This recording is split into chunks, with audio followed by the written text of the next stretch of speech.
وہ شام دھندلگے میں لپٹی ہوئی تھی، جیسے کائنات نے بھی زمل کی حالت کا ماتم کرنے کے لیے اپنا رنگ سیاہ کر لیا ہو۔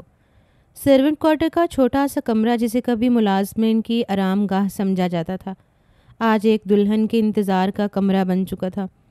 زمل نواب صدیقی کی نازوں پلی بیٹی آج دلہن کے لباس میں سجی تھی، مگر آنکھوں میں چمک کے بجائے آنسوؤں کا ساگر جھلک رہا تھا۔ سفید اور سرخ رنگ کے جھلملاتے جوڑے میں لپٹی وہ کسی شہزادی سے کم نہیں لگتی تھی، مگر تقدیر نے اسے سونے کے پنجرے میں قید کر دیا تھا۔ آج وہ اس شخص کی دلہن بن چکی تھی جسے کبھی نظر اٹھا کر دیکھنا بھی اس کے شایان شان نہ سمجھا گیا۔ جنید جو اس کے باپ کے گھر کا محض ایک معمولی ڈرائیور تھا، زمل کا سر جھکا ہوا تھا، آنکھوں سے آنسو ٹپک ٹپک کر اس کے ہاتھوں پر گر رہے تھے، اور ہاتھوں کی مہندی جیسے اس دکھ میں رنگ پھیکے ڈال چکی تھی۔ دل میں سوالات کی ایک بھیڑ لگی تھی۔ کیسے؟ کیوں؟ کیا ایک غلطی کی اتنی بڑی سزا ہو سکتی ہے؟ اور وہ بھی انجانے میں کی گئی غلطی کی اتنی بڑی سزا؟ یہ سوچ کر ہی اس کا دل رو پڑا تھا۔ کیا باپ اتنے بھی سنگ دل ہو سکتے ہیں؟ یہ سوچ آتے ہی اس کی آنکھیں نم ہو گئی تھیں۔ تبھی دروازے پر ہلکی سی آہٹ ہوئی۔ زمل نے چونک کر سر اٹھایا۔ دروازے پر کرن کھڑی تھی، اس کی پھپھو زاد، چہرے پر خباثت سے لبریز ایک طنزیہ مسکراہٹ لیے وہ آہستہ آہستہ قدموں سے کمرے میں داخل ہوئی، جیسے کسی دشمن کے قلعے میں فاتح بن کر داخل ہو رہی ہو۔ ہاتھوں میں زمل کی کتابوں کا ڈھیر تھا جو زمل کی آخری محبت اور آس کا سہارا تھیں۔ یہ لو، تمہاری نیکیاں، تمہارے خواب، تمہاری وہ کتابیں جن میں تم نے دنیا سے بلند ہونے کے خواب دیکھے تھے۔ کرن نے کتابیں زمل کے سامنے زور سے پھینکتے ہوئے کہا، تمہاری ماں نے کہا تھا انہیں کوڑے دان میں پھینک دوں، لیکن میں نے سوچا کیوں نہ تمہیں خود دے آؤں، شاید تمہارا نصیب بدل جائے ان سے۔ وہ طنزیہ کہکا لگاتے ہوئے بولی تھی۔ یہی تو تھی زمل کی بربادی کی سب سے بڑی وجہ۔ اس کا بس نہیں چل رہا تھا اس لڑکی کی جان نکال لے، لیکن وہ فی الحال کچھ نہیں کر سکتی تھی۔ اس کی آنکھیں اور بھی نم ہو گئیں، مگر وہ خاموش رہی۔ کرن نے آگے بڑھ کے اس کے چہرے کو دیکھا، جیسے زخموں پر نمک چھڑکنے میں لذت محسوس ہو رہی ہو۔ کتابوں سے بھلا کسی کا نصیب بدلا ہے؟ دیکھ لو، تم نے پڑھائی کو سب کچھ سمجھا اور آج ایک ڈرائیور کی بیوی بن بیٹھی ہو۔ تمہارے باپ کا نام، تمہاری ماں کا غرور، سب مٹی میں مل گیا۔ زمل، کرن نے نفرت سے کہا۔ زمل کا دل کیا چیخے، کہے کہ وہ بے گناہ ہے، کہ اس کی خاموشی کو اس کا جرم نہ بنایا جائے، لیکن زبان جیسے گم ہو چکی تھی۔ کرن کمرے سے جانے لگی، لیکن جاتے جاتے پھر ایک تیر چھوڑ گئی۔ اور ہاں، یہ آنسو پونچھ لو، جنید نے اگر دیکھ لیا کہ تم روئی ہو تو شاید وہ خوش ہو جائے۔ آخر کار ایک نوابزادی کو اپنی مرضی کے بغیر پانے کا مزہ ہی کچھ اور ہے نا۔ وہ جان بوجھ کر اس کے زخموں پر نمک چھڑک رہی تھی۔ آخر کو اتنے سالوں کی ریاضت طے پائی تھی، بھلا وہ خوش کیوں نہ ہوتی۔ کرن ہنستی ہوئی چلی گئی اور کمرے میں صرف زمل کی سسکیوں کی آواز رہ گئی۔ وہ آہستہ سے کتابوں کی طرف بڑھی، جیسے اپنے بکھرے خواب سمیٹ رہی ہو۔ ایک کتاب اٹھائی، اس پر انگلی پھیرتے ہوئے آہستہ سے ہڑبڑائی۔ میں نے صرف پڑھنے کا خواب دیکھا تھا، کسی سے محبت کرنے کا نہیں، اور اسی پڑھائی نے میرا سب کچھ مجھ سے چھین لیا۔ خدا تمہیں معاف نہیں کرے گا کرن، تم نے میرے ساتھ بہت برا کیا ہے۔ لیکن وہ جانتی ہی نہیں تھی کہ اس کرن کی وجہ سے ہی اسے کتنی بڑی خوشی مل چکی ہے۔ لیکن فی الحال وہ ان باتوں کو سوچ ہی نہیں پائی تھی۔ وہ پھوٹ پھوٹ کر رو دی، لیکن کب تک آنسو بہاتی؟ ایک نہ ایک وقت تو اسے چپ ہونا ہی تھا۔ تقریباً 1 گھنٹہ رونے کے بعد وہ جیسے دھیرے دھیرے ماضی کی ان تلخ یادوں میں کھونے لگی تھی جہاں سے اس کی زندگی برباد ہونا شروع ہوئی تھی۔ کیمپس کی فضا میں عجیب سی اداسی رچی ہوئی تھی۔ درختوں کے سائے لمبے ہو چکے تھے، جیسے وقت تھک کر زمین پر گرنے لگا ہو۔ شام کی سنہری دھوپ یونیورسٹی کی عمارت پر آخری بار اپنی کرنیں بکھیر رہی تھی، جیسے کسی پرانی دوست سے بچھڑنے کا لمحہ ہو۔ زمل خاموشی سے مین بلاک کے سامنے کھڑی تھی، اس کی آنکھوں میں نمی اور دل میں ان گنت یادیں مچل رہی تھیں۔ وہ نظریں اٹھا کر عمارت کی طرف دیکھ رہی تھی، جیسے ہر اینٹ میں اپنی محنت، خواب اور دوستوں کی خوشبو تلاش کر رہی ہو۔ ہوا ہلکے ہلکے چل رہی تھی، اس کا دوپٹہ اڑ رہا تھا اور وہ اپنے ماضی کی گہرائیوں میں ڈوبتی جا رہی تھی، جہاں پہلا لیکچر، پہلا دوست اور پہلا خواب بسا ہوا تھا۔ اچانک کسی نے اس کے کندھے پر ہاتھ رکھا۔ وہ چونکی، پلٹ کر دیکھا تو زویا تھی، اس کی سب سے قریبی دوست، جو ہمیشہ مسکرا کر ہر مشکل کو آسان کر دیتی تھی۔ زویا کی مسکراہٹ میں آج بھی وہی بے فکری تھی۔ کیا ہوا زمل؟ کہاں کھوئی ہوئی ہو؟ انہیں کہاں کہاں نہیں ڈھونڈا میں نے، زویا نے نرمی سے پوچھا۔ زمل نے گہرا سانس لیا، آنکھیں جھلکنے سے روکیں اور دکھی لہجے میں بولی، یار زندگی سے بہت کچھ چاہا تھا، بہت کچھ حاصل کرنے کا خواب تھا، لیکن شاید کچھ بھی ممکن نہیں۔ دیکھو نا، آج یونیورسٹی کا سیکنڈ لاسٹ ڈے ہے، کل آخری دن ہوگا، پھر ہمارا یہاں آنا ختم اور میری آزادی بھی، وہ دکھی دل سے بولی تھی۔ زویا کی مسکراہٹ کچھ مدھم پڑی، زمل کے لہجے کا دکھ واضح تھا۔ زمل کی آواز لرزنے لگی۔ یہاں آ کر تو میں نے پہلی بار خود کو جیتا ہوا محسوس کیا، اپنے فیصلے خود لیے، اپنی سانسیں خود گنی، لیکن کل کے بعد میں واپسی اسی قید میں چلی جاؤں گی۔ ہماری حویلی میں تو بس روایات کی زنجیریں ہیں، ہر وقت یہ سننا کہ عورت کو ایسے جینا ہے، عورت کو ویسے۔ میری تو بس یہ خواہش تھی کہ میں نوکری کروں، اپنے پیروں پر کھڑی ہوں۔ اپنے باپ کے پیسے میں نہیں اڑانا چاہتی، کیونکہ میں جانتی ہوں وہ آسائشیں اگر میں نے حاصل کیں تو اس کے بدلے مجھے قربان ہونا پڑے گا۔ بابا کی طرح ہی کسی رئیس زادے سے شادی کرنی ہوگی، اور پھر بابا کی طرح ہی اس کے ہر حکم کو سر جھکا کر ماننا ہوگا۔ میں ایسا کر بھی لوں، لیکن بدلے میں کیا ملے گا؟ صرف رسوائی، ذلت اور کچھ نہیں۔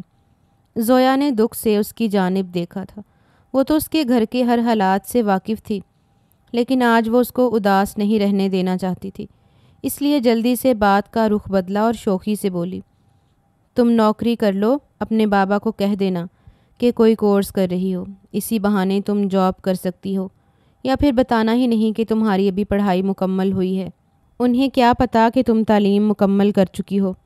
زمل نے بے یقینی سے زویا کی طرف دیکھا، پھر سر جھکا کر آہستہ سے بولی، پر بھلا مجھے نوکری دے گا کون؟ نوکری حاصل کرنے کے لیے تو انسان کو بہت دھکے کھانے پڑتے ہیں، لیکن مجھے اتنی بھی اجازت نہیں ہے کہ میں بے وجہ نوکری کے لیے دھکے کھاؤں۔ گھر میں اگر کسی کو علم ہو گیا تو میری چمڑی ادھیڑ دی جائے گی، وہ بے حد دکھ سے بولی تھی۔ زویا کی آنکھوں میں چمک آ گئی، جیسے کوئی نیا منصوبہ ذہن میں آ گیا ہو۔ ارے میں دلاتی ہوں تمہیں نوکری۔ کل یونیورسٹی کے کچھ اسٹوڈنٹس ایک کمپنی میں انٹرویو کے لیے جا رہے ہیں، تم بھی آ جانا۔ بس کل تھوڑا سا اچھا لباس پہن کر آنا تاکہ تم ایک ویل اسٹینڈرڈ اور پڑھی لکھی لڑکی لگو۔ باقی مجھ پر چھوڑ دو، میں تمہاری بات کروا دوں گی۔ زمل نے تھوڑی دیر خاموشی اختیار کی۔ دھوپ اب مدھم پڑنے لگی تھی، جیسے اس کے دل میں کوئی نئی روشنی جاگنے لگی ہو۔ وہ ایک لمحے کو رکی، پھر آہستہ سے مسکرا کر بولی، ٹھیک ہے میں آؤں گی۔ اس کو تو جیسے نئی نوید مل رہی تھی۔ زویا نے اس کے کندھے پر ہاتھ رکھا، بس یوں ہی ہمت رکھو، زندگی صرف قید نہیں ہوتی، کبھی کبھی دروازے خود کھلنے لگتے ہیں۔ اور اس لمحے زمل کو لگا جیسے وہ اندھیرے میں نہیں، روشنی کی طرف قدم بڑھا رہی ہے، لیکن دل میں ڈر بھی تھا، نہ جانے سب کچھ کیسے مینیج ہوگا۔ رات کے سناٹے میں پورا گھر نیند کی آغوش میں تھا۔ پرانی دیواروں پر لٹکے گھڑیال کی ٹک ٹک وقت کے گزرنے کی گواہی دے رہا تھا۔ زمل کا کمرہ نیم تاریکی میں ڈوبا ہوا تھا۔ ایک چھوٹا سا لیمپ جل رہا تھا، جس کی روشنی میں بستر پر رکھا ہوا لباس چمک رہا تھا۔ گہرے نیلے رنگ کی پینٹ اور سفید شرٹ، سادہ مگر بہت نفیس، وقار اور وقت کا تاثر دیتی ہوئی۔ زمل اس لباس کو دور سے بیٹھ کر دیکھ رہی تھی، نظریں جیسے اس کی سلوٹوں میں چھپے خواب تلاش کر رہی تھیں۔ اس کے خاندان میں ایسا لباس پہننے کا تصور بھی گناہ سمجھا جاتا تھا۔ یہاں عورت کو رنگوں سے زیادہ پردے میں لپیٹ دیا جاتا تھا، چال سے زیادہ خاموشی کو پسند کیا جاتا تھا۔ مگر آج زمل نے ہمت کی تھی، اس نے یہ لباس خود چنا تھا اپنے لیے، اپنے مستقبل کے لیے۔ وہ جانتی تھی کہ یہ کپڑے صرف ایک جاب کے انٹرویو کے لیے نہیں، یہ ایک نیا آغاز ہے، ایک بغاوت، ایک جدوجہد۔ لیکن دل میں حیا، شرم بھی آ رہی تھی، لیکن وہ مجبور تھی نوکری حاصل کرنے کے لیے، اسے یہ سب کرنا ہی تھا۔ کافی دیر تک وہ لباس کو تکتے ہوئے بیٹھی رہی، جیسے کوئی فیصلہ کرنے سے پہلے اس کا وزن تول رہی ہو۔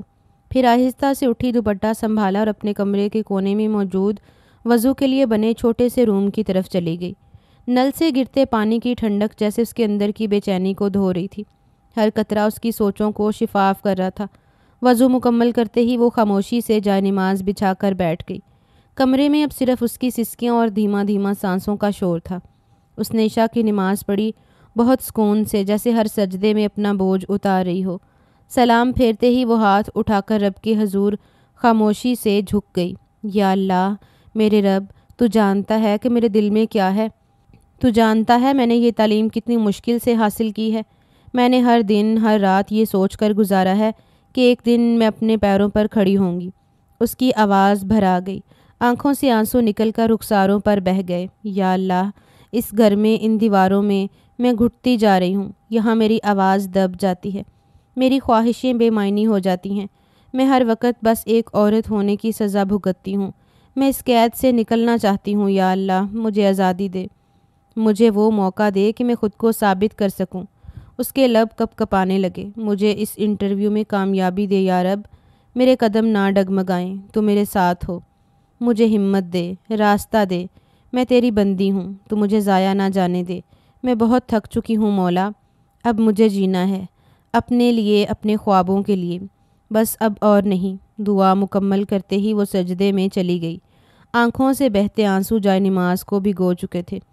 اس رات ساری کائنات نے ایک لڑکی کی بے بسی، ہمت اور التجا کو سنا، اور شاید آسمان پر کوئی در بھی کھل چکا تھا، لیکن اس در نے فیصلہ بہت مختلف کیا تھا، جس بات سے وہ معصوم بالکل ہی ناواقف تھی۔ صبح کی پہلی کرنیں ابھی حویلی کے صحن میں اتری ہی تھیں کہ زمل کی آنکھ کھل چکی تھی۔ وہ جلدی سے بستر سے اٹھی، کمرے میں ہلکی روشنی پھیلی ہوئی تھی۔ دیوار پر ٹنگی گھڑی نے 6 بجنے کا اعلان کیا۔ زمل نے ایک گہرا سانس لیا، جیسے خود کو دن کی آزمائش کے لیے تیار کر رہی ہو۔ الماری سے وہی لباس نکالا جو گزشتہ رات سے اس کے دل میں ہلچل مچائے ہوئے تھا۔ سلیقے سے استری کی گئی نیوی بلیو پینٹ اور سفید شرٹ اٹھا کر وہ سیدھا واش روم میں گھس گئی تھی۔ ایک مختصر شاور لے کر اس نے جلدی سے کپڑے زیب تن کر لیے تھے۔ وہ لباس پہن کر آئینے کے سامنے آ کھڑی ہوئی۔ آئینہ جسے چند لمحے کے لیے ٹھٹک گیا ہو، اس کی آنکھوں میں خود پر حیرت اور بے یقینی جھلک رہی تھی۔ وہ کتنی مختلف لگ رہی تھی، پر اعتماد، باوقار، ایک مکمل عورت، لیکن اسی کے ساتھ ساتھ دل میں ایک انجانا خوف بھی چپکے سے سر اٹھا رہا تھا۔ کیا وہ واقعی اس لباس میں اس حویلی سے باہر جا سکتی ہے؟ کیا وہ ان نظریں اور سوالات جھیل پائے گی؟ لمحے بھر کے لیے وہ رک گئی، پھر جیسے کوئی فیصلہ کرتے ہوئے الماری کی دوسری سمت سے اپنی نماز کی بڑی سی چادر نکالی جو ہمیشہ اس کے ساتھ رہتی تھی۔ اس نے بڑے سلیقے سے چادر اپنے وجود کے گرد لپیٹی۔ چست لباس اب مکمل طور پر چھپ چکا تھا۔ ایک مطمئن سا اطمینان اس کے چہرے پر ابھرا۔ ہلکا پھلکا چہرے پر میک اپ کر کے اب وہ مکمل تیار تھی۔ وہ جلدی جلدی پرس سنبھالتی دروازے کی جانب بڑھی۔ دل کی دھڑکن تیز تھی۔ جیسے ہی وہ حویلی کے صحن سے گزرنے لگی، ایک مانوس مگر ناپسندیدہ آواز نے اس کے قدم روک لیے۔ ارے زمل، اتنی صبح صبح کہاں کا ارادہ ہے؟ زمل کا دل ایک لمحے کو دھڑکنا بھول گیا۔ وہ پلٹی اور سامنے کرن کھڑی تھی، اس کی پھپھوزاد، جس کی زبان ہمیشہ زخم دیتی تھی۔ چہرے پر ویسی ہی خباثت بھری مسکراہٹ، جیسے کوئی پرانی جنگ جیتنے نکلی ہو، لیکن زمل اندر ہی اندر تھوڑا گھبرا چکی تھی۔ کرن کافی چلاک تھی۔ اگر اسے ذرا بھی اندازہ ہو گیا کہ چادر کے نیچے وہ کون سا لباس پہن کر گھر سے جا رہی ہے، تو لمحے میں پورا گھر سر پر اٹھا لے گی اور ایسا تماشا لگائے گی کہ اس کے آنے والی زندگی مزید مشکلات میں گھر چکی ہوگی۔ زمل نے خود کو سنبھالا، نگاہوں میں ایک چمک پیدا کی اور اسپاٹ لہجے میں بولی، آپ کو تو ویسے ہی سب معلوم ہوتا ہے، پھر سوال کیوں؟ کرن نے تھوڑا قریب آتے ہوئے شوخی سے کہا، بس یوں ہی دل کیا کہ کچھ وقت تمہارے ساتھ گزار لوں۔ آخر اتنی جلدی بھی کیا ہے، چند لمحے ہمارے ساتھ بھی گزار لیتی، سارا دن تو فارغ رہنا ہے۔ زمل نے اپنی چادر ذرا سنبھالی، جیسے خود کو اور مضبوط بنا رہی ہو، پھر نظریں اس کی آنکھوں میں گاڑ کر بولی، معاف کیجیے گا کرن باجی، میرے پاس فارغ لوگوں کے لیے وقت نہیں ہوتا، میں ایک بہت مصروف انسان ہوں۔ کرن کا چہرہ ایک دم سرخ ہو گیا، لیکن زمل نے مزید کچھ سنے بغیر دروازے کی طرف قدم بڑھا دیے۔ وہ اب مزید کسی روک ٹوک کی متحمل نہیں ہو سکتی تھی۔ وہ جانتی تھی یہ سفر صرف ایک نوکری کا نہیں بلکہ اپنی پہچان کا سفر ہے، اور اس راہ میں کسی بھی کرن کو اپنا اندھیرا نہیں بننے دینا تھا۔ اسی لیے وہ ٹھہری نہیں تھی، بلکہ لمبے لمبے ڈگ بھرتی ہوئی فوراً گاڑی کی طرف بیٹھ گئی۔ اس کے بیٹھتے ہی ڈرائیور نے گاڑی آگے بڑھا دی تھی، جبکہ وہ ایک گہری سانس بھر کے رہ گئی تھی۔ یونیورسٹی کا وہ آخری دن تھا، سب کچھ بدلنے والا تھا، اور زمل کے دل میں ایک انجان سا خلا پھیلتا جا رہا تھا۔ یونیورسٹی کی عمارت جیسے آج کچھ اور ہی حسین لگ رہی تھی۔ زمل نے نظریں اٹھا کر ہر اس دیوار پر اس راہداری کو دیکھا جس نے اس کے خوابوں کو پروان چڑھایا تھا۔ دوستوں کی ہنسی، کلاسز کی بھاگ دوڑ، لیکچر ہال کی خاموشیاں، ہر منظر ایک فلم کی طرح اس کی آنکھوں کے سامنے گھوم رہا تھا۔ زویا اس کے ساتھ تھی، ہمیشہ کی طرح، ایک سائے کی طرح۔ دونوں نے آخری دن کو بہت ہنسی خوشی گزارا، لیکن زمل کے چہرے پر ایک انجانی سی گھبراہٹ چھپی ہوئی تھی، جسے صرف زویا محسوس کر سکتی تھی۔ جیسے ہی یونیورسٹی سے نکل کر وہ کمپنی کی جانب روانہ ہوئیں، راستے بھر زمل کے لبوں پر درود شریف کا ورد تھا۔ دل بار بار زور زور سے دھڑک رہا تھا، ہاتھ ہلکے ہلکے کپ کپا رہے تھے۔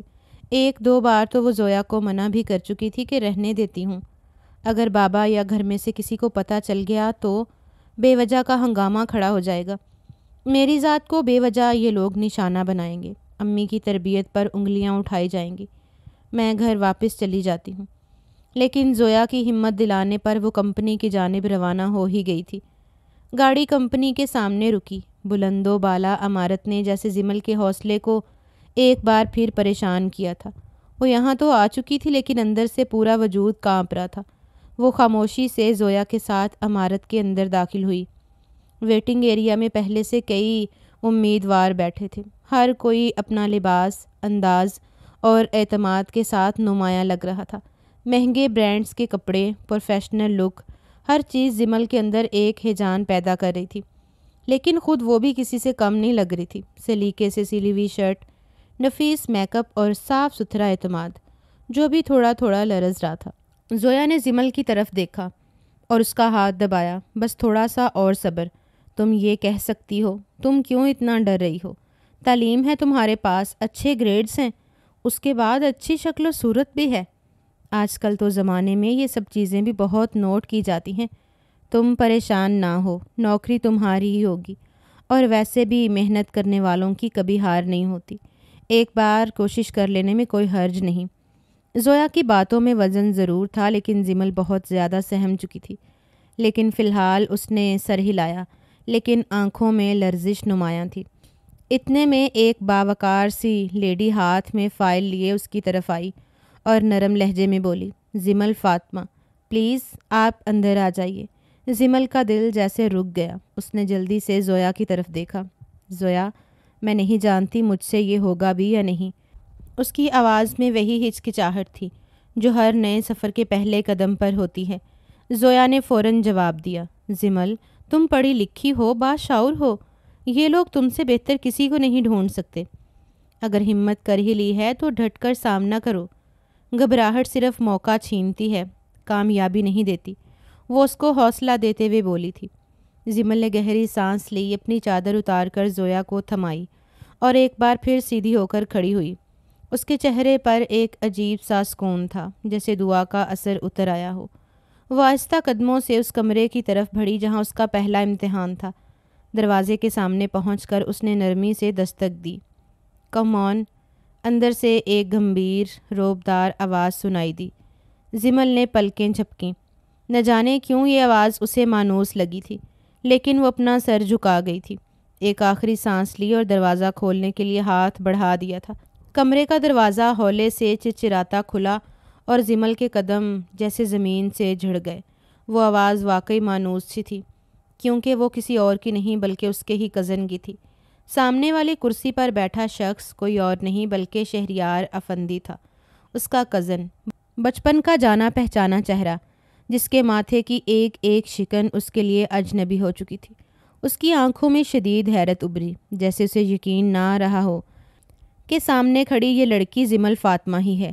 شہریار ایک جھٹکے سے کرسی سے اٹھ کھڑا ہوا۔ آنکھوں میں وہی پرانا غرور تھا۔ وہ بھی بے یقینی سے اسے اس لباس میں دیکھ رہا تھا۔ اس کے لیے بھی یہ یقین کرنا کہ زمل اس لباس میں ہے بہت مشکل تھا۔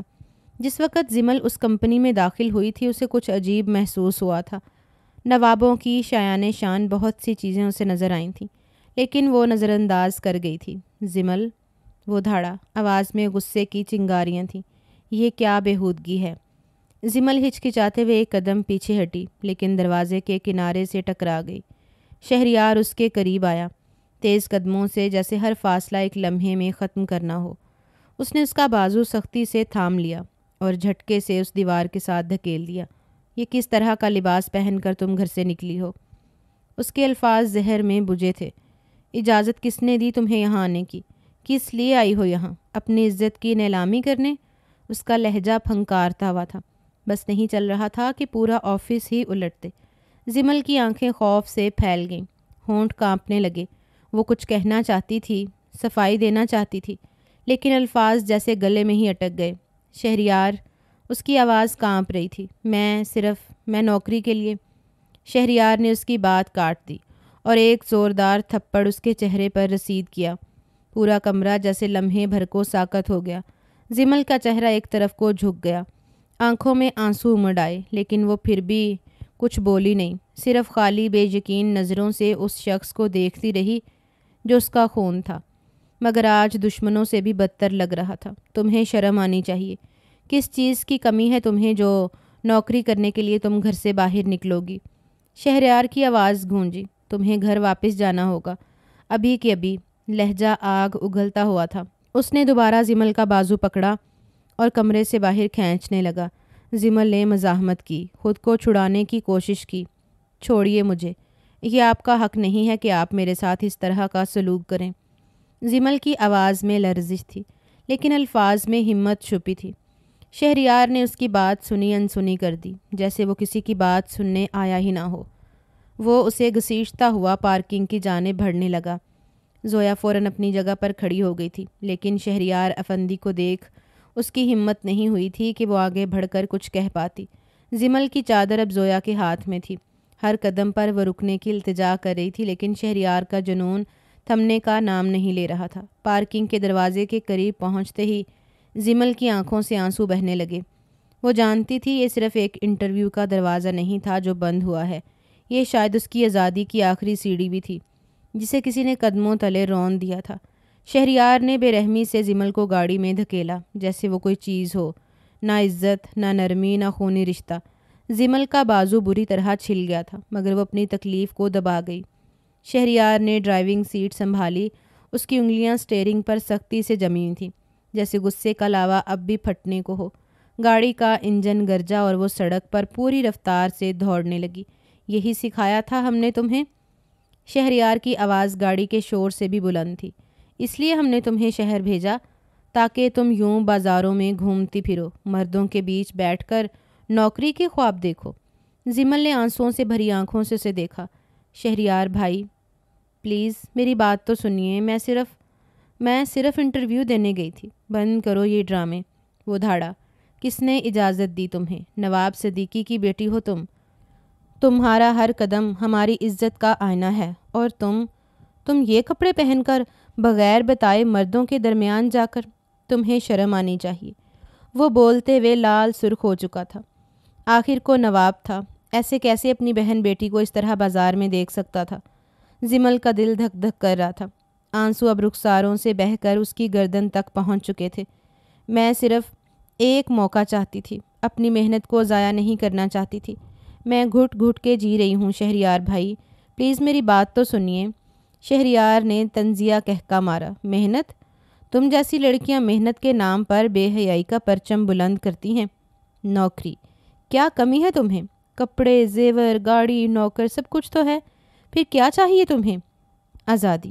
زمل کی آواز رند گئی، مجھے صرف اپنی زندگی اپنے طریقے سے جینے کا حق چاہیے، میں کسی کا بوجھ نہیں بننا چاہتی۔ شہریار نے غصے سے سٹیئرنگ پر مکہ مارا۔ گاڑی ایک جھٹکے سے تھوڑی سی ڈگمگائی۔ بکواس بند کرو زمل، اب ایک لفظ اور کہا تو گھر جا کر تمہارا دماغ ٹھکانے لگا دوں گا۔ نوکری کرنی ہے؟ پہلے تمہیں گھر کے کام سیکھنے چاہیے۔ تمہیں کیا لگتا ہے یہ سب تم خود سے طے کرو گی؟ زمل سسکیاں لے رہی تھی، اس کا سانس اکھڑ رہا تھا۔ پلیز کسی کو مت بتائیے گا، اماں جان کو، بابا کو، کچھ نہ، کہیں وہ ٹوٹ جائیں گے۔ میں صرف ان کے لیے کچھ بننا چاہتی تھی۔ شہریار نے نظر اس پر دوڑائی۔ اس کی آنکھوں میں اب بھی وہی غصہ تھا، وہی جھلسا دینے والا غرور۔ اگر تم میرے خاندان کی عزت ہو تو یاد رکھو تمہیں میری مرضی سے جینا ہوگا، ورنہ تمہاری زندگی کا ہر دروازہ بند کر دوں گا۔ زمل نے رخ موڑ لیا، چپ چاپ آنسو پونچھنے لگی۔ اب وہ جان چکی تھی اس کی آواز، اس کی خواہش، اس کی آزادی، سب کچھ کسی اور کے ہاتھ کی زنجیر میں تھا، اور وہ زنجیر آج اور بھی کس گئی تھی۔ گاڑی ایک جھٹکے سے پورچ میں رکی تھی۔ اس نے گاڑی کا داخلی دروازہ زور سے کھولا اور زمل کا بازو سختی سے تھام کر باہر کھینچا۔ شہریار افندی کی گرفت زمل کے بازو پر اتنی سخت تھی کہ اس کی کلائی سرخ پڑ چکی تھی۔ وہ اسے گھسیٹتا ہوا اندر لے آیا۔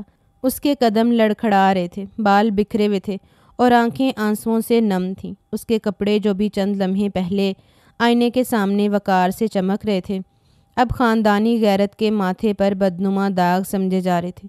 آج تو حساب لے کر ہی رہوں گا، شہریار گرایا، اور جیسے ہی لاؤنج میں قدم رکھا سامنے اپنے چاچو نواب صدیقی صاحب کو پایا۔ وہ اخبار پڑھ رہے تھے، لیکن شہریار کی آواز اور دروازے کی دھماکہ خیز چٹخ نے ان کی توجہ کھینچ لی۔ وہ چونک کر اٹھے اور اگلے ہی لمحے شہریار نے زمل کو ان کے قدموں میں دھکیل دیا۔ دیکھ لیں چاچو، یہ ہے آپ کی بیٹی، نواب صدیقی کی بیٹی، اس حویلی کی عزت، اس خاندان کی پہچان۔ دیکھیے ذرا کیسے کپڑے پہن کر گئی تھی اور کہاں جا رہی تھی۔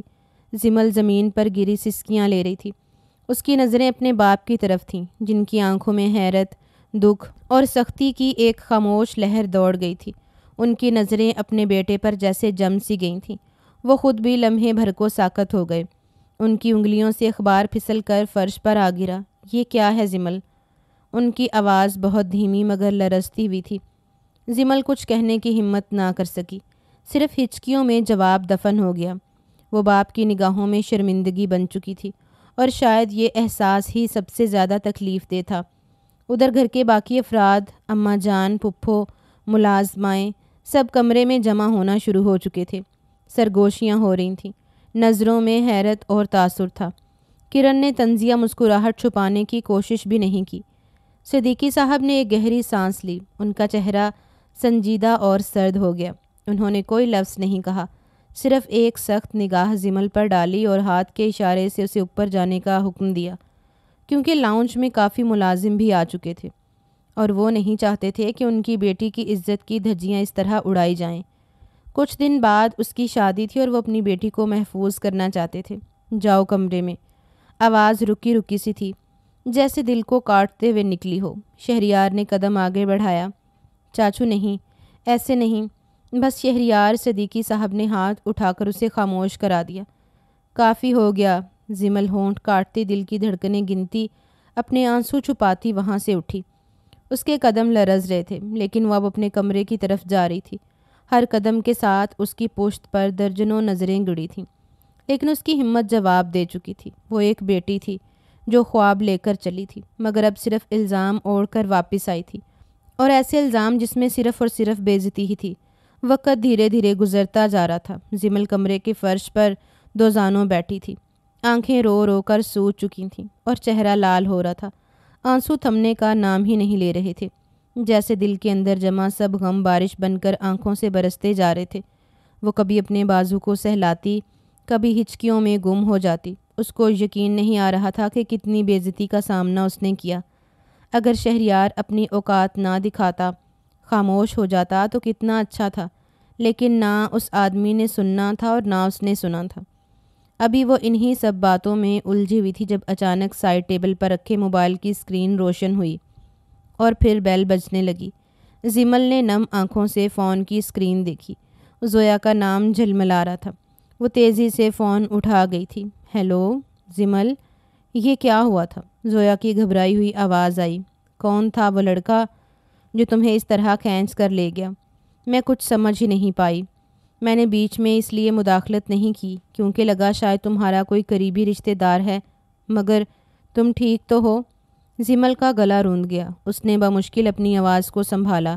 وہ شہریار تھا، میرا کزن، بھابا کا بھتیجا، کمپنی میں وہی انٹرویو لے رہا تھا، اور جیسے ہی مجھے اس نے دیکھا سب کچھ برباد ہو گیا۔ زویا کی آواز میں حیرت اور غصہ شامل ہو گیا۔ کیا تمہارا کزن وہاں انٹرویو پینل پر تھا اور اس نے تمہارے ساتھ یہ سب کیا؟ زمل، تم نے تو بتایا بھی نہیں کہ وہ اتنا شدت پسند ہے۔ میں خود نہیں جانتی تھی زویا، بس جیسے ہی اس نے مجھے دیکھا غصے سے پاگل ہو گیا، مجھ پر چلایا، مجھے تھپڑ مارا، پھر زبردستی گاڑی میں ڈال کر حویلی لے آیا، بابا کے سامنے مجھے زمین پر پھینک دیا اور سب کے سامنے مجھے خوب ذلیل کیا۔ زویا کا دل بیٹھنے لگا۔ اوہ میرے خدا، زمل تم ٹھیک ہو؟ بابا نے کچھ کہا؟ نہیں، بس ایک اشارہ کیا کہ میں کمرے میں چلی جاؤں، مگر زویا، ان کی آنکھوں میں جو خاموشی تھی وہ چیخوں سے بھی زیادہ دردناک تھی۔ مجھے لگا جیسے انہوں نے میرا وجود مسترد کر دیا ہو۔ وہ اتنی آسانی سے مجھے معاف نہیں کریں گے، میں انہیں جانتی ہوں۔ ان کی وہ خاموشی آنے والے طوفان کا پیش خیمہ تھی۔ ان کی یہ خاموشی میری جان لے رہی ہے۔ جانے کیوں زویا، مجھے ایسا لگ رہا ہے کہ وہ بہت بڑا کچھ پلان کر رہے ہیں۔ میرا دل بہت ہلکا ہو رہا ہے۔ صبح سے رات ہونے کو آئی ہے، صرف ملازمہ کھانا دینے کے لیے آئی تھی۔ نہ مما میرے کمرے میں آئی ہیں، نہ بابا۔ مجھے بہت ڈر لگ رہا ہے زویا، سب کچھ میرے ہاتھ سے پھسل گیا۔ میں کیوں گئی نوکری کے لیے؟ کاش میں شادی کے بعد اپنے شوہر سے ہی بول دیتی۔ مجھ سے بہت بڑی غلطی ہو گئی ہے زویا، میں کیا کروں؟ ابھی وہ بات کر ہی رہی تھی جب اچانک دروازہ چرچراتے ہوئے کھلا اور کرن اپنی مخصوص نخریلی چال کے ساتھ اندر داخل ہوئی۔ اس کے چہرے پر عجیب سی مسکراہٹ تھی جو زمل کے دل میں کانٹے کی طرح چبھنے لگی۔ مائی سویٹ ہارٹ کزن، کرن نے مصنوعی محبت سے آواز میں شیرنی گھولتے ہوئے کہا۔ مبارک ہو، تمہاری چھوٹی سی جرت پر ماموں جان نے زبردست قدم اٹھایا ہے، وہ کہکا لگا کر بولی تھی۔ اس کے مکروہ چہرے پر جو مسکراہٹ تھی وہ زمل کا سکون غارت کر چکی تھی۔ اس نے کال کاٹ دی تھی۔ فی الحال وہ زویا کے سامنے اس لڑکی سے بات نہیں کرنا چاہتی تھی۔ زمل نے خاموشی سے سر اٹھایا، آنکھوں میں حیرت اور خوف کی ملی جلی پرچھائیاں تھیں۔ کیا مطلب؟ کرن اپنے ناخن دیکھتے ہوئے جیسے بم گرا رہی ہو۔ وہ جو شادی 3 مہینے بعد طے تھی تمہاری، وہ اب صرف 1 ہفتے بعد ہونے جا رہی ہے۔ ہاں تم بالکل صحیح سن رہی ہو۔ اب تیاری شروع کرو، عروسی جوڑا، مہندی کے گانے، سسرال کے خواب، اور ہاں وہ سارے خواب جو تم نے یونیورسٹی کی راہداریوں میں دیکھے تھے، ان پر فاتح پڑھ لو۔ وہ ایک بار پھر ہنسی تھی، اور اس ہنسی میں خوشی نہیں بلکہ زہر تھا۔ اس کی خوشیوں کا مذاق تھا۔ زمل کی آنکھیں پھیل گئیں، دل جیسے کسی نے مٹھی میں جکڑ لیا ہو۔ یہ کیوں؟ ارے بھائی، تم نے جو تماشا لگایا آج وہ کم ہے؟ شہریار کو بھی عزت بچانے کی جلدی ہے اور ماموں کو بھی۔ نوکری کے خواب میں تم نے جو کارنامہ سر انجام دیا ہے اس کی سزا تو ملنی ہی تھی۔ اتنے واہیات کپڑے، اللہ، میں نے تو کبھی سوچا بھی نہیں تھا کہ ماموں کی یہ نام نہاد بیٹی اتنا غلط کام بھی کر سکتی ہے۔ زمل کے لب کھلے، کچھ کہنا چاہا مگر الفاظ گلے میں اٹک گئے۔ کرن نے ایک قدم آگے بڑھاتے ہوئے مزید زہر اگلا۔ تم جیسی لڑکیاں اگر پڑھ لکھ بھی جائیں تو دماغ خراب ہو جاتا ہے۔ تمہیں نوکری کی کیا ضرورت تھی؟ سب کچھ تو تھا تمہارے پاس۔ ہاں بس عزت نہیں سنبھالی گئی نا۔ یونیورسٹی گئی بھی تو دیکھو، ثابت کر دیا کہ تم بھی کچھ بن سکتی ہو، اور دیکھو ماموں نے تمہیں دلہن ہی بنا دیا۔ ویسے ایک بات ہے، یونیورسٹی جا کر تم کچھ بن تو گئی۔ ویسے وہ ایک بار پھر اس کا مذاق اڑانے لگی تھی، جبکہ زمل کی آنکھوں میں آنسو تیرنے لگے، لیکن وہ ضبط کے ساتھ سب کچھ سن رہی تھی۔ وہ اس لڑکی کے منہ نہیں لگنا چاہتی تھی، اس لیے خاموش رہی تھی۔ کرن نے طنز کی آخری تیر بھی مار دیے۔ اب بس اپنی شادی کی فکر کرو اور دیکھو اس بار کوئی ڈرامہ مت کرنا، ورنہ اگلا تھپڑ شہریار کا نہیں ماموں جان کا ہوگا۔ یہ کہتے ہوئے کرن مڑ گئی اور اس نخریلی چال میں دروازہ بند کرتے چلی گئی۔ زمل نے ایک لمحے کے لیے ساکت بیٹھی رہی، جیسے وقت تھم سا گیا ہو، پھر آہستہ آہستہ اس نے اپنا سر دونوں ہاتھوں میں گرا لیا۔ ایک سسکی بے ساختہ لبوں سے نکلی، آنسو پھر سے بہنے لگے۔ دل میں بے شمار سوالات تھے، پر کسی کا جواب نہیں تھا۔ وہ کیا کرے، کہاں جائے؟ اس کے خواب، اس کی محنت، سب کچھ 1 ہفتے کی قید میں بند کیا جا رہا تھا۔ کمرے کی خاموشی میں صرف اس کے آنسوؤں کی آواز گونج رہی تھی، جیسے اس کے دل کی چیخوں کا ترجمہ ہو۔ وہ نہیں کرنا چاہتی تھی نوکری، لیکن شادی کے لیے بھی وہ بھی راضی نہیں تھی، مگر یہ بات کوئی سمجھنے کے لیے اب تیار ہی نہیں تھا۔ اسے سمجھ آ گیا تھا کہ اس کے باپ کی خاموشی کیوں تھی۔ اس کا نتیجہ دیکھ اسے اپنا آپ ختم ہوتا ہوا محسوس ہو رہا تھا۔ ابھی وہ انہی سوچوں میں گم تھی جب اچانک موبائل کی اسکرین روشن ہوئی اور مخصوص رنگ ٹون نے خاموشی کا تسلسل توڑ دیا۔ اسکرین پر زویا کا نام جھلملا رہا تھا۔ زمل نے تیزی سے فون اٹھایا اور کال ریسیو کی۔ ہاں زویا، اس کی آواز ٹوٹتی ہوئی سی تھی۔ کیا ہوا؟ تم نے میری کال کیوں کاٹ دی تھی؟ زویا کی پریشان سی آواز ابھری۔ زمل نے گہرا سانس لیا۔ کرن آئی تھی، تمہیں پتہ ہے؟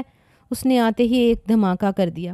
وہ بول رہی تھی کہ میری شادی جو 3 مہینے بعد تھی وہ اب صرف 1 ہفتے بعد ہونے جا رہی ہے۔ شہریار نے سب کو بتا دیا ہے زویا، میں بہت پریشان ہوں۔ فون کے دوسری طرف چند لمحوں کی خاموشی چھا گئی۔ زویا کی سانسیں سنائی دے رہی تھیں۔ پھر وہ بولی، زمل تم وہاں سے بھاگ جاؤ، میں تمہیں پک کر لوں گی۔ بس تم نکلنا، میں پہنچ جاؤں گی تمہارے دروازے پر۔ اس طرح تم برباد ہو جاؤ گی یار۔ زمل نے چونک کر آنکھیں پھیلائیں۔ کیا؟ نہیں زویا، یہ ممکن نہیں، میں ایسا کچھ نہیں کر سکتی۔ میں اپنے بابا کو، اپنے گھر کو یوں چھوڑ کر نہیں جا سکتی، وہ بے عزت ہو جائیں گے زمل۔ زویا کی آواز میں اب ہلکی سی جھنجھلاہٹ تھی۔ یہ لوگ تمہاری زندگی تباہ کر رہے ہیں، تمہیں بچپن سے لے کر آج تک قید میں رکھا، اب تمہاری باقی کی زندگی کو بھی برباد کرنا چاہتے ہیں۔ کوئی غلطی تم سے نہیں ہوئی، تم صرف نوکری کے لیے گئی تھیں، مگر سزا تمہیں ایسی مل رہی ہے جیسے کوئی بہت بڑا جرم کر دیا ہو۔ پر زمل کچھ بولنے ہی والی تھی کہ زویا کی آواز میں بغاوت کی چنگاری تھی۔ جب کوئی تمہارے ساتھ غلط کرے تو تمہیں حق ہے بغاوت کا، تمہیں حق ہے زندگی جینے کا۔ تم کوئی کھلونا نہیں ہو جسے جب چاہا جیسے چاہا قابو کر لیا۔ تمہاری تعلیم، تمہارے خواب، تمہارا حوصلہ، سب کچھ مٹی میں ملا رہے ہیں یہ لوگ۔ زمل کی آنکھیں آنسوؤں سے بھرنے لگیں۔ اس کے دل میں برسوں سے دبی ہوئی تکلیف جیسے زویا کی باتوں نے نکال دی ہو۔ وہ چند لمحے خاموش رہی، بس دل کی دھڑکنیں تیز تھیں۔ پھر اس کی آواز بہت دھیمی مگر فیصلہ کن ہوئی۔ ٹھیک ہے، میں کل یہاں سے چلی جاؤں گی، تم کسی بھی طرح آ جانا مجھے لینے کے لیے، میں تیار رہوں گی۔ جب میں بابا سے دور ہوں گی تب انہیں احساس ہوگا کہ جدائی ہوتی کیا ہے، خواب ٹوٹنا کسے کہتے ہیں، بے عزتی کس بلا کا نام ہے۔ زویا کی سانسیں جیسی ہلکی ہوئیں۔ پکا؟ پکا، زمل نے آہستگی سے کہا۔ فون بند ہوا تو زمل نے آنکھیں بند کر لیں۔ ایک فیصلہ تھا جو اس کی روح کو جھنجھوڑ رہا تھا، مگر اب وہ تھک چکی تھی رونے، سہنے اور سہمنے سے۔ اب شاید بغاوت ہی اس کی آزادی کا واحد راستہ تھی۔ کرن بچپن سے اس کے ساتھ رہی تھی۔ اس کے بابا کے انتقال کے بعد پھپھو ان کے گھر ہی آ گئی تھی۔ زرمین پھپھو نے تو اسے کبھی پریشان نہیں کیا تھا، لیکن نہ جانے کیوں کرن کو ہمیشہ اس سے جلن رہی تھی، اور یہ جلن اسے ہمیشہ کچھ نہ کچھ کرنے پر اکساتی ہی رہتی تھی، لیکن وہ ہمیشہ نظر انداز کرتی تھی۔ لیکن اب اس کی یہ طنزیہ باتیں اس کی برداشت سے باہر تھیں، اسی لیے وہ ہر ایک سے دور جانا چاہتی تھی، اتنا دور کہ کوئی اس تک پہنچ ہی نہ سکے۔ اور جب وہ کامیاب ہو جائے گی تب خود لوٹ آئے گی، اور اسے یقین تھا اس کے بابا اسے قبول کر لیں گے، اور نہ بھی کریں تو اسے فرق نہیں پڑنا تھا، کیونکہ جتنی تکلیف وہ اس حویلی میں رہتے ہوئے برداشت کر چکی تھی اب اس کی انتہا ہو گئی تھی۔ وقت دھیرے دھیرے گزرتا جا رہا تھا۔ اگلی صبح کا سورج پوری آب و تاب سے چمکا تھا۔ دوپہر کی خاموشی حویلی کے لان پر چھائی ہوئی تھی۔ زمل کا دل تیزی سے دھڑک رہا تھا، جیسے پسلیاں توڑ کر باہر آ جائے گا۔ سانس اکھڑی ہوئی تھی اور ہر قدم جیسے بوجھل ہوتا جا رہا تھا۔ وہ اپنے کمرے سے نکلی تو قدم خود بخود پورچ کی طرف اٹھنے لگے۔ نظر بار بار دروازے کی طرف جاتی، جیسے کوئی ابھی روک لے گا، مگر حویلی کی راہداری میں سناٹا چھایا ہوا تھا۔ وہ اپنے کمرے سے نکل کر سیدھا پورچ میں آئی تھی۔ وہاں آ کر اس نے ایک ملازم کو دیکھا جو لان کی صفائی میں مصروف تھا۔ وہ تیزی سے اس کے قریب پہنچی، آواز میں گھبراہٹ واضح تھی۔ وہ جنید کہاں ہے؟ ملازم نے چونک کر اسے دیکھا، پھر مؤدبانہ انداز میں بولا، بی بی جی وہ سرونٹ کوارٹر میں گئے ہیں، شاید کپڑے بدلنے۔ زمل نے ایک لمحے رک کر گہری سانس لی، جیسے خود کو کسی بڑے فیصلے کے لیے آمادہ کر رہی ہو۔ ٹھیک ہے، تم اپنا کام کرو، کہہ کر وہ مڑ گئی اور لمبے قدموں سے سرونٹ کوارٹر کی طرف بڑھنے لگی۔ دل کی دھڑکن اب پہلے سے بھی زیادہ تیز ہو گئی تھی۔ جنید کو وہ باقی ملازموں سے زیادہ جانتی تھی، کیونکہ پچھلے 1.5 سال سے وہی ہر کام میں اس کے ساتھ تھا۔ کبھی بازار جانا ہو، کبھی دوائی منگوانی ہو، یا پھر کوئی ضروری کام ہو، ہمیشہ خاموشی اور وفاداری سے اسے پورا کرتا آیا تھا۔ دروازے پر پہنچ کر زمل نے ہلکی سی دستک دی اور دروازہ کھول کر اندر داخل ہوئی۔ کمرے میں ایک ہلکی سی بو پھیلی ہوئی تھی، جس میں مردانہ پرفیوم اور پسینے کی خفیف مہک شامل تھی۔ جنید اچانک چونک گیا کیونکہ وہ شرٹ لیس کھڑا تھا۔ زمل کے قدم ایک دم رک گئے اور اس کی نظریں زمین پر جم گئیں۔ Be B G? جنید نے جلدی سے پیچھے ہٹتے ہوئے اپنی شرٹ اٹھائی۔ میں بس ابھی کپڑے بدل رہا تھا۔ آپ؟ زمل نے آنکھوں کو نیچے رکھتے ہوئے کہا، میں بس تم سے ایک کام کے لیے آئی تھی، تمہیں ایک بات کہنی ہے۔ جنید نے جلدی سے شرٹ پہنی، چہرے پر الجھن اور تعجب دونوں عیاں تھے۔ جی حکم کریں، آپ پریشان لگ رہی ہیں، سب خیریت تو ہے نا؟ کہیں جانا ہے یا پھر کوئی کام ہے؟ وہ پروفیشنل انداز میں بولا تھا۔ زمل نے بمشکل خود کو سنبھالتے ہوئے ایک نظر اس پر ڈالی، پھر نظریں چرا لیں۔ مجھے کل صبح شہر جانا ہے، بہت ضروری کام ہے، مجھے کوئی نہیں جانتا وہاں پر، بس تم سے اتنی سی مدد چاہیے کہ تم مجھے رات کو باہر جانے دو اور کسی کو پتہ نہ چلے۔ جنید کچھ لمحے خاموش رہا، جیسے وہ اس بات کا وزن ناپ رہا ہو، پھر آہستہ سے بولا، بی بی جی آپ جانتی ہیں نا یہ کتنا بڑا رسک ہے، اگر کسی نے دیکھ لیا تو آپ گھر سے بھاگنا چاہ رہی ہیں۔ اس کی آنکھوں میں حیرانگی تھی۔ ہاں، اسے بھی اس بات کا علم ہو چکا تھا کہ زمل کے ساتھ کتنی بڑی ناانصافی کی جا رہی ہے، لیکن اس حق میں وہ بالکل نہیں تھا کہ وہ بھاگے۔ مجھے پتہ ہے، وہ جلدی سے بولی، لیکن تم میرے واحد بھروسے کے قابل انسان ہو، بس ایک بار، صرف ایک بار میری مدد کرو۔ وہ ہاتھ جوڑنے کے در پر آ گئی تھی۔ جنید نے ایک نظر اس کے چہرے پر ڈالی جہاں پریشانی اور امید دونوں جھلک رہے تھے، پھر دھیرے سے سر ہلایا۔ ٹھیک ہے بی بی جی، آپ پر کچھ نہیں آنے دوں گا، بس وقت بتا دیجیے۔ زمل کی آنکھوں میں نمی اتر آئی تھی۔ رات 12 بجے پیچھے والے دروازے سے نکلوں گی۔ ٹھیک ہے، میں تیار رہوں گا، جنید نے مختصر جواب دیا۔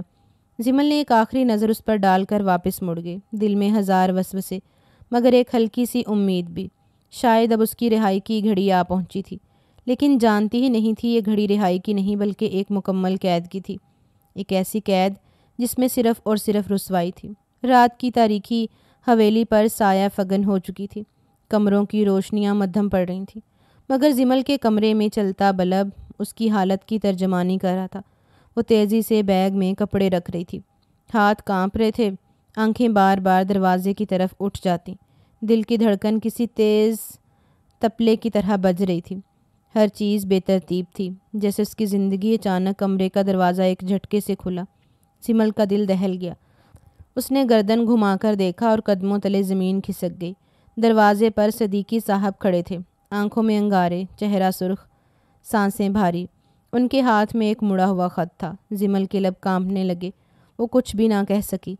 اگلے ہی لمحے صدیقی صاحب تیز قدموں سے آگے بڑھے اور اس کے چہرے پر ایک زوردار تھپڑ مارا۔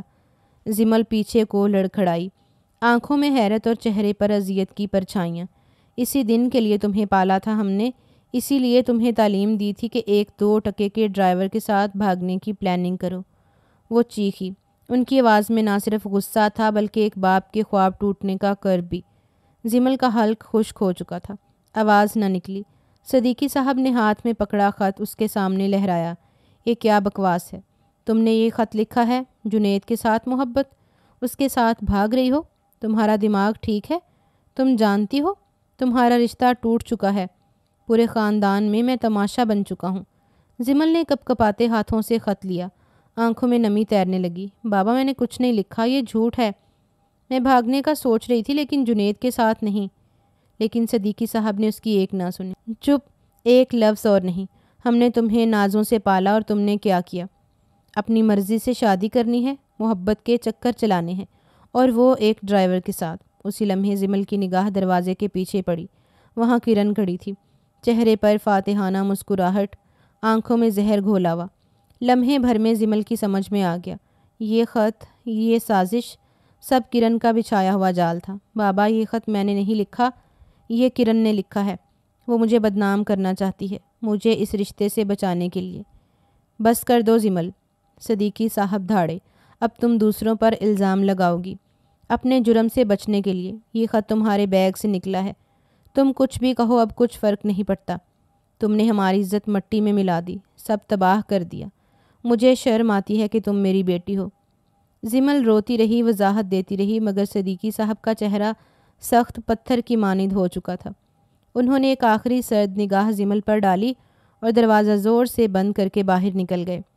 زمل فرش پر گر گئی، ہاتھوں میں خط، آنکھوں میں کرن کا چہرہ اور دل میں ایک گہرا زخم جو شاید اب کبھی نہیں بھرنے والا تھا۔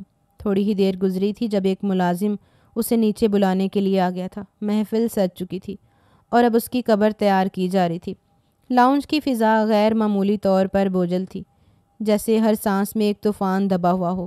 بڑے صوفے پر صدیقی صاحب بیٹھے تھے، چہرہ سخت اور آنکھیں سلگتی ہوئیں۔ خاندان کے دیگر افراد بھی ایک ایک کر کے وہاں جمع ہو چکے تھے۔ خاموشی ایسی کہ دیواریں بھی شاید چیخنے لگتیں۔ زمل سر جھکائے نم آنکھوں کے ساتھ ایک طرف کھڑی تھی۔ وہ بار بار اپنے بابا کی طرف دیکھتی، لب تھر تھر آتے لیکن الفاظ اس کی گرفت سے نکل جاتے۔ اس کو بالکل یقین نہیں آ رہا تھا کہ اس کے ساتھ ہو کیا گیا ہے۔ اس نے کیا سوچا تھا اور کیا ہوتا جا رہا تھا، سب کچھ اس کے خلاف ہو گیا تھا۔ پہلے شہریار افندی کے انداز نے بابا کو ٹھیس پہنچائی تھی اور اب اس خط نے سب کچھ تباہ کر دیا تھا۔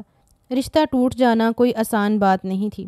اس رشتے کے ٹوٹ جانے کی خبر اب پورے خاندان میں پھیلے گی اور ان کے خاندان کی اتنی بدنامی ہوگی جس کی کوئی حد نہیں تھی۔ یہی چیز اس کو بھی اب تکلیف دے رہی تھی۔ جنید کو بھی بلا لیا گیا۔ وہ آہستہ قدموں سے لاؤنج میں داخل ہوا، نگاہ جھکی ہوئی تھی، ہاتھ پیچھے بندھے، چہرے پر ندامت کی سیاہی۔ زمل کی نگاہ جیسے ہی اس پر پڑی وہ ایک قدم آگے بڑھی۔ بابا پلیز میری بات سنیے، میں سچ کہہ رہی ہوں، میں یہاں سے بس نوکری کے لیے جانا چاہتی تھی۔ مجھے کسی سے محبت نہیں ہے، جنید سے بھی نہیں۔ میں نے بس اس سے مدد مانگی تھی اور کچھ نہیں۔ اس کی آواز آنسوؤں میں گھلتی جا رہی تھی۔ میں صدیقی کی بیٹی ہوں، میں ایسے کیسے کسی معمولی ڈرائیور سے محبت کر سکتی ہوں؟ بابا آپ خود سوچئے، آپ خود سمجھدار ہیں، اتنے بڑے رئیس ہیں، بزنس مین ہیں۔ آپ کیوں نہیں سمجھ رہے کہ میں جھوٹ نہیں بول رہی؟ مجھ پر الزام لگایا جا رہا ہے بابا، آپ کی بیٹی کو پھنسایا جا رہا ہے، اب سمجھیے۔ تو وہ یکدم تڑپ کر بولی تھی۔ صدیقی صاحب نے سختی سے اس کی بات کاٹ دی۔ بس اب مزید جھوٹ مت بولو زمل، تمہارے جھوٹ اور شرمندگی سے میری برداشت ختم ہو چکی ہے۔ وہ مزید کچھ کہتے اس سے پہلے ہی زمل جنید کی طرف مڑی۔ تم بتاؤ نا جنید، سچ بتاؤ بابا کو کہ ہم نے کچھ غلط نہیں کیا، پلیز۔ سب کی نگاہیں اب جنید پر مرکوز تھیں، جیسے پورا خاندان اس کے لب ہلنے کا منتظر ہو۔ لیکن جنید، وہ بالکل خاموش رہا، لب سلے ہوئے، آنکھیں جھکی ہوئیں، سانسیں بے ترتیب۔ زمل کا دل جیسے ٹوٹ کر بکھر گیا، اس کی آنکھیں بھر آئیں، آواز کانپ گئی۔ تم کیوں خاموش ہو؟ کیوں کچھ نہیں بول رہے؟ تمہیں پتہ ہے نا یہ سب جھوٹ ہے، یہ سب باتیں مجھ پر الزام کے طور پر لگائی جا رہی ہیں۔ تم کتنے میں بک چکے ہو جنید، تم کیوں میرے ساتھ ایسا کر رہے ہو؟ وہ یکدم اس کے سینے پر ایک تھپڑ مارتے ہوئے بولی تھی۔ لیکن جنید کی خاموشی نے گویا ہر شے کو مہر لگا دی۔ اب صدیقی صاحب کا آخری فیصلہ تھا، بس بہت ہو چکا، ابھی اسی وقت تم دونوں کا نکاح ہوگا۔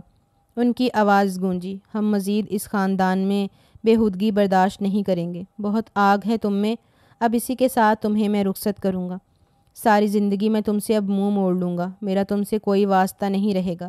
سب چونک گئے، مگر کوئی مخالفت کی ہمت نہ کر سکا۔ خاندانی عزت، غیرت، معاشرتی روایات، سب ان کے فیصلے کے حق میں دیوار بن گئے۔ مولوی صاحب کو فوراً بلایا گیا۔ زمل ابھی تک سکتے کی حالت میں تھی، اس کے کانوں میں جیسے سیسا پگھلا کر ڈالا جا رہا ہو۔ آنکھیں مسلسل جنید کو دیکھ رہی تھیں، جو اب بھی کچھ کہنے سے قاصر تھا۔ چند ہی لمحے میں نکاح کے لیے انتظام ہو گیا۔ کمرے کے ایک کونے میں مولوی صاحب بیٹھے، سامنے صدیقی صاحب، جنید اور خاندان کے چند معتبر بزرگ۔ سوال کیا گیا اور جنید نے سر ہلا کر قبول کر لیا۔ زمل کی زبان کپ کپائی، مگر وہ بھی قبول ہے کہ الفاظ دہرا گئی، جیسے اس کی روح سے پہلے ہی جدا ہو چکی ہو، کیونکہ اب سب کچھ ہاتھوں سے نکل چکا تھا۔ بے وجہ کا احتجاج کرنا اب بیکار تھا۔ نکاح مکمل ہوتے ہی سب نے گہری سانس لی، لیکن زمل کی سانس جیسے بند ہو گئی تھی۔ وہ وہیں بیٹھی، آنکھیں بے جان، آنسو بے قابو۔ اس کی زندگی کا سب سے قیمتی فیصلہ اس کی مرضی کے بغیر طے پایا تھا، اور وہ جسے اپنا ہمراز سمجھتی تھی وہی خاموشی کا خنجر اس کے سینے میں کھونپ گیا تھا۔ اس نے ایک نظر کرن پر ڈالی، جو واقعی یا پریشان نظر آ رہی تھی۔ اسے یہی لگ رہا تھا کہ صرف اور صرف بے عزتی ہوگی، لیکن اسے اس کا اندازہ نہیں تھا کہ اس کا نکاح ہی پڑھا دیا جائے گا۔ ابھی وہ اپنے ماضی کے خیالوں میں ہی گم تھی جب اچانک کمرے کے دروازے کی چڑچڑاہٹ سے وہ حال میں لوٹی تھی۔ کمرے میں دھیمی روشنیوں کا جال بچھا ہوا تھا، دیواروں پر سائے رقص کر رہے تھے اور پردے ہوا کے نرم جھونکوں سے تھوڑے تھوڑے سے سرک رہے تھے۔ اسی لمحے دروازہ ہلکے سے چرچراتے ہوئے کھلا۔ جنید اندر داخل ہوا، سفید شلوار قمیض میں ملبوس، سادہ مگر بے حد پرکشش لگ رہا تھا۔ اس کا چہرہ سکون سے بھرا ہوا تھا، جیسے وہ سب کچھ بھول چکا ہو۔ قدم بقدم وہ زمل کی طرف بڑھا۔ زمل نے چونک کر اس کی طرف دیکھا، جیسے دل کو ایک لمحے کے لیے تھام لیا ہو۔ وہ اس کے قریب آ کر بیٹھ گیا۔ زمل ایک دم پیچھے کھسک گئی، آنکھوں میں حیرت اور دل میں اضطراب۔ جنید نے آہستگی سے اس کا ہاتھ تھاما۔ اس کے لمس میں نرمی تھی، ایک انکہی سی حفاظت۔ چند لمحے وہ خاموش رہا تھا اور پھر اس کی جانب دیکھتے ہوئے بولا تھا، تم تنہا نہیں ہو، جو بھی ہو چکا ہے اس میں یقیناً خدا کی کوئی مصلحت ہوگی۔ اس نے آہستگی سے کہا۔ نظریں زمل کے چہرے پر جمائے۔ زمل کا چہرہ یک دم تپ گیا۔ وہ غصے سے بولی، کوئی مصلحت نہیں تھی اس میں، تمہاری خاموشی نے سب کچھ برباد کر دیا۔ اگر تم بولتے بس ایک لفظ، شاید سب کچھ بچا سکتا تھا، لیکن تم بے وجہ خاموش رہے، اور تمہاری خاموشی مجھے کچھ سمجھ نہیں آ رہی۔ جنید، تم نے ایسا کیوں کیا؟ جنید کچھ نہیں بولا، بس نظریں جھکائے رکھیں اور پھر دھیرے سے سر اٹھا کر اسے دیکھا۔ زمل کے الفاظ میں غصہ تھا مگر آنکھوں میں آنسو۔ وہ کہنا چاہتی تھی کہ وہ ٹوٹ چکی ہے، مگر زبان نہیں ہلتی تھی۔ وہ کچھ اور ہی کہنے والی تھی کہ جنید اور قریب ہو گیا۔ زمل کے لب کانپے، سانس رکی، دل کی دھڑکن بے ترتیب ہو گئی۔ وہ اسے دیکھنے لگی جیسے پہلی بار دیکھ رہی ہو۔ اس کی آنکھوں میں وہی گہرائی تھی جس میں انسان خود کو کھو دیتا ہے۔ زمل، شاید ہم دونوں کے نصیب میں یہی لکھا تھا، جنید نے نرمی سے کہا۔ زمل نے نظریں چرائیں مگر دل نے انکار نہیں کیا۔ وہ احتجاج کرنے لگی، میں تمہارے قریب نہیں آنا چاہتی، تمہارے ساتھ مجھے کوئی تعلق نہیں بنانا۔ اس کی پہلی ہی پیش قدمی اس نے رد کر دی تھی، لیکن جنید کا لہجہ، اس کی موجودگی، اس کی خاموشی، اپنائیت ہر دیوار کو آہستہ آہستہ گرا رہی تھی۔ وہ زبردستی نہیں کر رہا تھا، وہ صرف قریب آ رہا تھا، جیسے برسوں کی دوری مٹانے آیا ہو۔ زمل نے احتجاج کیا، دھکیلنا چاہا، لیکن جنید کی نرم مگر پر اثر قربت کے سامنے وہ ہار گئی۔ تھک ہار کر اب وہ خود کو اس کے حوالے کر گئی تھی۔ نہ کوئی زبردستی، نہ کوئی جبر، صرف ایک خاموش رضامندی، ایک سپردگی جو الفاظ کے بغیر بھی مکمل تھی۔ کمرے کی فضا بدل چکی تھی، ان دونوں کے بیچ ایک نیا رشتہ جنم لے چکا تھا۔ جنید کا قریب آنا وہ روک نہیں پائی تھی۔ آدھی رات کے وقت وہ تھوڑا حیران بھی ہوئی تھی، اتنا مضبوط جسم کسی ڈرائیور کا نہیں ہو سکتا، لیکن وہ اپنا سر جھٹک گئی تھی۔ صبح کی نرم روشنی کمرے کے پردوں سے جھانکتی اندر داخل ہو رہی تھی۔ زمل کی آنکھیں دھیرے دھیرے کھلی مگر دل کی بے چینی رات کی پناہوں سے کہیں زیادہ گہری تھی۔ اس کا وجود اضطراب میں ڈوبا ہوا تھا، جیسے کسی نے اس کی روح کو بے قراری کی آگ میں جھونک دیا ہو۔ وہ تکیے پر پڑے اپنے ہاتھوں کو گھورتی رہی، دل میں سوالوں کی گونج تھی۔ میں نے یہ کیا کر دیا؟ کس کے ساتھ؟ کیوں؟ کیا یہ سب ہونا چاہیے تھا؟ یہ سب کچھ اس کے خوابوں میں کبھی نہیں تھا۔ ایک انجان سا خوف، ایک انچاہے مستقبل کا بوجھ اس کے کندھوں پر آن گرا تھا۔ ایک ملازم، ایک غریب انسان سے میری شادی۔ اس کے ذہن میں یہ خیال بار بار گونج رہا تھا۔ وہ جب جاگی تو کمرے میں صرف وہ اکیلی تھی۔ ابھی وہ انہی سوچوں میں گم تھی جب اچانک دروازے کی ہلکی سی آواز پر وہ چونک گئی۔ دروازہ کھلا اور جنید اندر داخل ہوا۔ سفید شلوار قمیض میں ملبوس، سادگی میں لپٹی ایک خاص وجاہت لیے، وہ آہستہ آہستہ چلتا ہوا اس کے قریب آیا اور اس کے سامنے بیٹھ گیا۔ زمل نے نظریں چرا لیں۔ چلو ہم یہاں نہیں رہیں گے۔ جنید کی آواز نرم مگر فیصلہ کن تھی۔ زمل نے حیرانگی سے اسے دیکھا۔ مطلب؟ بس تمہیں سب سمجھ آ جائے گا، تیار ہو جاؤ، نکلنا ہے، وہ مختصر بولا۔ اس کا لب و لہجہ اس کو کچھ بدلا بدلا محسوس ہوا تھا، لیکن وہ خاموش رہی۔ پورچ میں پہنچ کر زمل کی نگاہ ایک چمکتی ہوئی بلیک مرسڈیز پر پڑی۔ حیرت اس کی آنکھوں میں ناچنے لگی۔ یہ کس کی گاڑی ہے؟ جنید نے ایک نگاہ اس کے وجود پر ڈالی۔ ہلکی سی مسکراہٹ اس کے لبوں پر ابھری۔ ہماری گاڑی ہے، بیٹھو بھی۔ وہ گاڑی کی جانب قدم بڑھا ہی رہا تھا کہ اچانک شہریار ان کے سامنے آ گیا، چہرہ غصے سے لال، ہاتھ میں چند ہزار کے نوٹ۔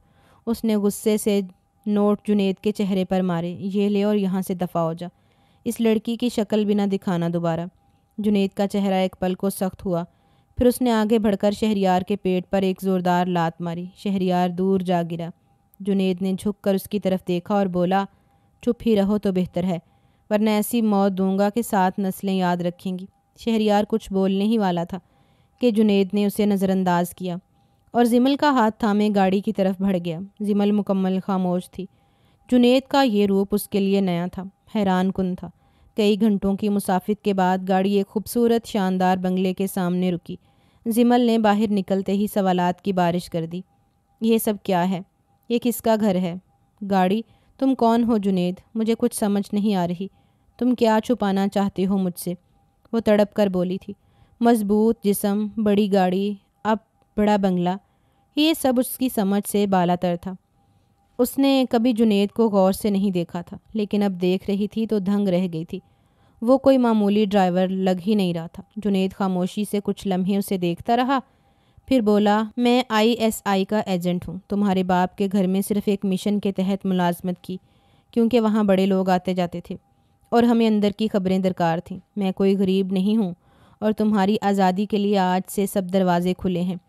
چاہو تو اپنی تعلیم جاری رکھو، نوکری کرو، سب کچھ، میری طرف سے کوئی پابندی نہیں۔ تم اپنی زندگی اپنی مرضی سے جی سکتی ہو۔ میں نے جان بوجھ کر تم سے نکاح کیا ہے، کیونکہ میں تم میں وہ سب دیکھتا ہوں جو ایک باعزت لڑکی میں ہوتا ہے۔ تم اپنے دم پر کچھ کرنا چاہتی ہو اور میں تمہارا ساتھ دینا چاہتا تھا۔ زمل ششدر سی رہ گئی۔ اس کی نظروں کے سامنے ایک مکمل نیا جنید کھڑا تھا۔ وہ قدم بڑھا کر اس کے قریب آیا، نرمی سے اس کے ماتھے پر بوسہ دیا اور بولا، عورت کو قید نہیں کیا جاتا، اسے آزادی دی جاتی ہے، مگر طریقے اور حدود میں۔ وہ آزادی جو اسے کمزور نہ کرے بلکہ وقار بنائے۔ زمل کی آنکھوں سے آنسو نکل پڑے، دل میں چھپی بے چینی جیسے مٹنے لگی ہو۔ اس نے دھیرے سے قدم بڑھایا اور جنید کے سینے سے لگ گئی۔